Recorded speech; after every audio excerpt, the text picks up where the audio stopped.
السلام عليكم ورحمة الله وبركاته. ازيكم عاملين ايه؟ لو مهتم بالجديد والمفيد في عالم التطبيقات اشترك في قناتي. في قناتنا بندور كل يوم على الجديد في عالم التطبيقات واللي بيوفر وقت ومجهود عليك.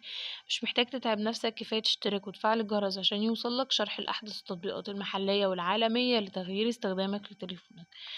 تطبيق النهاردة يا جماعة هو اسمه نتورك اي بي بورت سكانر.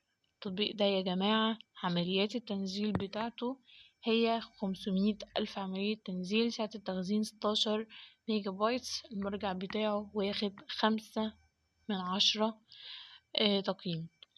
البرنامج ده يا جماعة بيتكلم عن ايه؟ بيتكلم عن ان هو ماسح منافذ شبكة الاي بي اللي بتساعد المستخدمين على فحص الأجهزة المتصلة بشبكة الواي فاي الخاصة بيهم أو أي شبكة تانية.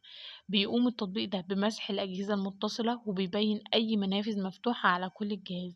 ده بيوفر معلومات حول الخدمة اللي بتعمل على كل جهاز. الميزة بتاعة البرنامج ده يا جماعة إنه بيساعدك في تحديد الأجهزة المتصلة بشبكتك.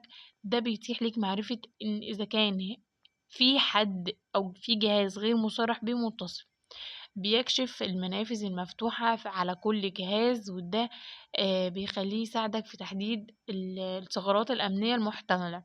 بيوفر لك معلومات تفصيلية حول كل جهاز متصل زي مثلا عنوان الاي بي، اسم الجهاز، نوع النظام التشغيلي. كمان يقدر ان هو يستخدم من قبل محترف الشبكات لتخصيص المشاكل وإجراءات فحص أمنية للشبكة. العيوب بتاعته بقى يا جماعة إن التطبيق ده معقد بعض الشيء للمستخدم العادي. لأن يعني بيتطلب منك بعض المعرفة التقنية لفهم نتيجة المسح. في تحطيم في الشبكة. لو استخدمت التطبيق بشكل غير صحيح فده بيؤدي لتعطيل الشبكة أو بيسبب لك في مشاكل تانية.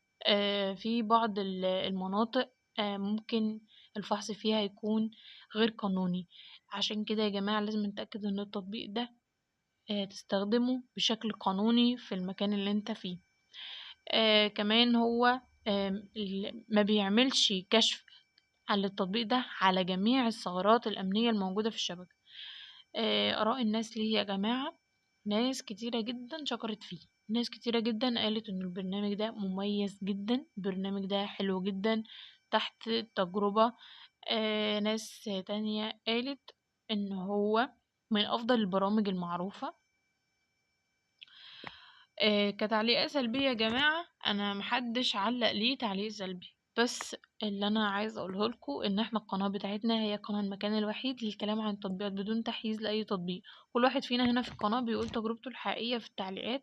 هنثبت تعليقه عشان الكل يستفيد من تجربته، سواء كانت تجربة إيجابية أو تجربة سلبية. استنى تعليقكم عن البرنامج، استنى أشوف رأيكم فيه. لو حد استخدمه يقول لنا، لأن تعليقه هيفيدنا وهيفيد غيرنا كتير. استنوني في تطبيق جديد. مع السلامة.